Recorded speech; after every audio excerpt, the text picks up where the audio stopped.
ඒ වගේම තමයි කාන්තාවට තේරෙන්නේ නැහැ ගැහණුකම. ගැහණියට තේරෙන්නේ මේ ඉන්න එක කාන්තාවක්වත් දන්නේ නැහැ ගැහණුකම. මන් තරම් දන්නේ නැහැ කියලා මට විශ්වාසයි. බලන්නකෝ අහිකුන්ටික කාන්තාවුන්ට ළමයි හම්බෙන්නේ කොහෙද? අහිකුන්ටික කාන්තාවෝ කිල්නික් යනවද? අහිකුන්ටික කාන්තාවන්ට බෙහෙත් එන්නත් කරනවද? අහිකුන්ටික කාන්තාවෝ ඇවිල්ලා ස්කෑන් කරලා රූගත කරලා හම්බෙන්න ඉන්නේ කිඹුලෙක්ද නායෙක්ද මිනිහෙක්ද කියලා බලනවද? මේ ගෑනුන්ට තියෙන කුලප්පුවක්. මේ ලංකාවේ ගෑනුන්ට තියෙන කුලප්පුව අරත් ලංකාවේ ගෑනුමයි ඒ වතුරමයි බොන්නේ.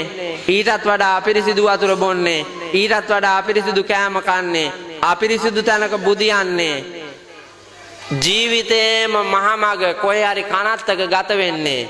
එක බෙහෙතක් විදින්නේ නැතුව ඒ උන්දලාට මාස 9ක දවස් ගාණක් ගියාම ඉටි දෙදි කෑල්ලක් උඩ බබා හම්බෙනවා අර මඩුවේ කූඩාරමේ. වප්පියෙන් හරි පෙකණි වැල කපලා ගැට ගහලා ඒ උන්දලා එතනම තිබ්බ ඇලෙන් වලෙන් නාවලා පුංචි එකාව හදාගෙන ඒ උන්දට ප්‍රසූත නිවාඩුත් නැහනේ. අර කොක්කනේ දාගෙන හිඟා කණ්ඩේ යනවා. අවුරුදු 5ක් යනකොට පොඩි එකා පාරට ඇවිල්ලා සාස්තරත් කියනවා පුතා. අවුරුදු 5ක් යනකොට පොඩි එකා සාස්තරත් කියනවා. ඔයාලගේ ඕ ලෙවල් ලියනකොටවත් ඒකගෙන් ගෙදරට වැඩක් තියනවද? මට කියන්න ඔයාලගේ ඉන්නවනේ ඕ ලෙවල් ලියන දුවයි පුතයි. ගෙදරට වැඩක් තියනවද? නෑනේ. එතකොට ගෑනු අයගේ ගෑනුකම දැකලා තියනවද? නිකමෙක් හදාපු ගෑනුකමෙන් ඇති වැඩි? නිකමෙක් වදාපු ගෑනුකමෙන් ඇති වැඩක් තියනවද? වැඩක් නෑ. ඒ නිසා පින්නතුනි අපි පුංචි කාලේ අපි චූටි කාලේ හරකුන්ගේ මඩවණ්ඩ යනකොට පුතා හරක් අඩියට කකුල වැටුනහම තනියම ගන්න බෑ. අප්පච්චි ඇවිල්ලා අතෙන් ඇදලා ගොඩින් තියනවා. ඒකල නියර දිගේ රවුමට යනවා කෝටුවත් අරන් කෑග ගහ හරක්ව කරකවන්න. කොළපා ගන්න යනකොට හරක්ගේ වලිගෙන් ගහපුවාම කම්බුල හරහට මුරුංගා කරල් වලින් ගැහුවා වාගේ සීමුරුජ්ජා වෙන්න එනවා. රෑ 1-2 වෙනකන් නිදිමත එවුන් පස්සේ ඇවිදලා කොළපා ගව්වා. හේනට කුඹුරට වත්තට පිටියට උදැල්ලට කැත්තට පීයට පොරවට චූටි කාලේ ඉඳලා හුරු කරපු අපි විශ්වවිද්‍යාලේ යන්න කලින් පුතා විශ්වවිද්‍යාලේ දැකලානේ තිබ්බේ. මේ ලෝකය නැමැති විශ්වවිද්‍යාලය අපි දැකලා තිබ්බේ. ඔයාලගේ විශ්වවිද්‍යාලේ ගිහිලා උපාධිය අරගෙන එළියට ආපු මෙතන උපාධිධාරියෝ ගොඩක් ඇති කඩදාසි කොලේ විතරනේ. කුසිකර්ම පරිේෂණ සහකාර නිලධාරියාගේ නිලයේ නාමය. මඤ්ඤොක කෝටුවේ අගමුල දන්නේ නේක? කුසිකර්ම පරිේෂණ සහකාර බලන්නකෝ පුතා. ඒ වුණාට මඤ්ඤොක කෝටුව හිටවන්න ගියාම අගමුල දන්නේ හේතුව පොත ඉගෙන ගත්තා මිසක් පරිසරය ඉගෙන ගත්තේ නැහැ. ප්‍රායෝගික නැහැ. ඒ ජීවිතෙන් ඇති වැඩක් නැහැ. බලන්නකෝ බුලතානං ඉංජිනේරුවා බුලතානං යෝධයා අපේ ඔයාලගෙම මුත්තප්පා කෙනෙක් ඔයාලගෙම කිරිකිත්තෙක් අර වැවේ හොරව් දෙක තියලා තියෙන්නේ. හිතන්නවත් පුළුවන්ද මේ ඉන්න ඉංජිනේරුවෙකුට කළු ගල මැද්දෙන් අඩේ හොරව්වක් කපමු? ඔය ඉන්න එක ඉංජිනේරුවෙක්වත් මම වැව් කන්ද උඩ ඉඳලා දැන් කිව්වේ ඒකයි මේ ලංකාවේ ඉන්න ඉංජිනේරුවෝ ගෙනල්ලා ඔබන්න ඕන මේකේ. දැන් ඇවිල්ලා මැනලා ඇල හැදුවාම ඇලේ වතුර වෙලට බහින්න එපා. වෙලේ වතුර ඇලට එන්නේ පුතා. තුන් පාරක් පුනරුත්ථාපනය කෙරුවා මහවැලිය වෙලේ වතුර ඇලට බහිනවා.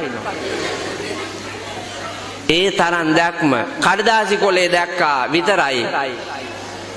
පරිසරයට ඇවිල්ලා බලලා පරිසර ගවේෂණයක් කරලා ඒ පරිසරයේ කාලාන්තරයක් ජීවත් වෙච්ච මිනිසුන්ගේ අවවාද අනුශාසනාද ලැබමින් තමන්ලත් දැනුම ගලපමින් පරිසරයට උචිත විදියට නිර්මාණයක් වෙන්නට නිර්මාණයක් කරන්නට හැකියාවක් නැත්තම් වැඩක් නැහැ. බුදුහාමුදුරුවොත් වැඩිහිටියන්ගේ උපදෙස් ලැබුවා. නේද පුතා? බුදුහාමුදුරුවොත් වැඩිහිටියන්ගේ උපදෙස් ගත්තනේ. ලෝකයාගේ බහට ඇහුම්කන් දුන්නනේ. අපි ඔළුවේ ඉදිමිච්චාම කාගවත් කියන ඒව අහන්නේ. කවුරුවත් කියන ඒව අහන්නේ. ඒ තරම් හිතුවක්කාර වෙනවා. අපේ භික්ෂු පරම්පරාවටත් තියෙනවා අපේ නායක හඳුන්නේ සමා වෙන්න ඕනේ.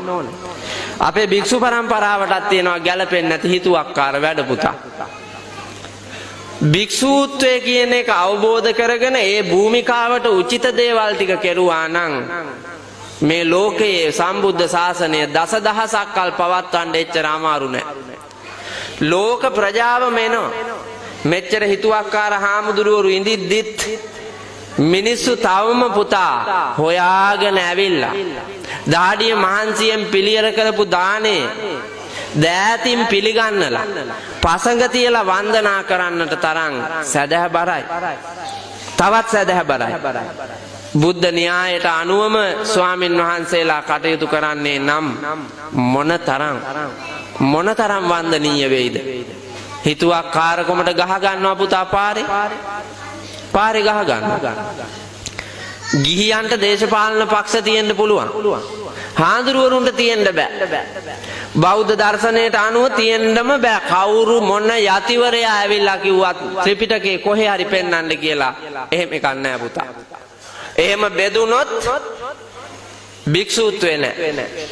එහෙම බෙදෙන්න බෑ භික්ෂුවට. ඔය හදාගෙන නානා සංවිධාන ගැටුණාට කණ්ඩායම් එහෙම තියෙන්න බෑ. මොන නිකායේ වුණත් පුතා අපි ඔක්කොම මොන පාර්ශවයේ වුණත් අපි ඔක්කොම ලෞතුරු අමාමෑණී බුදුරජාණන් වහන්සේගේ මග යමින් සබ්බ පාපස්සාකරණං කුසලස්ස උපසම්පදා සචිත්ත පරියෝදපනං ඒතම් බුද්ධානුශාසන. මේ උතුම් ධර්මයට අනුව හැසිරිය යුතුයි. ඒ දේශනාවට අනුව අනුගමනය කළ යුතුයි. ඒක අපි ගාව ඉතුරු වෙලා ඇද්දැයි නුවණින් බැලුවොත් සියලු දෙනාටම භික්ෂු භික්ෂුණී උපාසක උපාසිකා අපි ඔක්කොටම තේරෙයි. ඒ නිසා ඥානාන්විතව නිවැරදිව දකින්න, හරියට දකින්න, භාගයට දන්නේවා පූර්ණ කරගන්න බණ අහපුවාම වරම් ලැබෙනවා. ඒක ලොකු ලාභයක්.